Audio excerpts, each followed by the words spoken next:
Bro பைக்ல wheeling அடிங்க bro, பைக்ல வீலிங். அட இந்த டாஸ்க் வந்து ரொம்ப நாள் கேட்டிட்டு இருக்கீங்க, அதனாலவே எனக்கு கிருட்டு ஏர்லாம் பறந்து வீலிங் பழகிறப்பா, அதனால எனக்கு கிருட்டு முடிக்கிறேன் வாங்க ஃப்ரெண்ட்ஸ். இப்போ பார்த்தீங்கன்னா வீலிங் அடிச்சிடலாம். நான் இன்னைக்கு ரெண்டுல ஒரு முடிவில் தான் இருக்கேன்.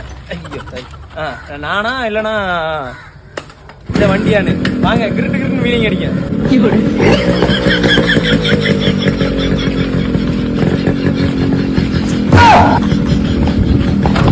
இப்போ பார்த்தீங்கன்னா இப்போ இங்கேருந்து இங்கே வர வாங்க போ.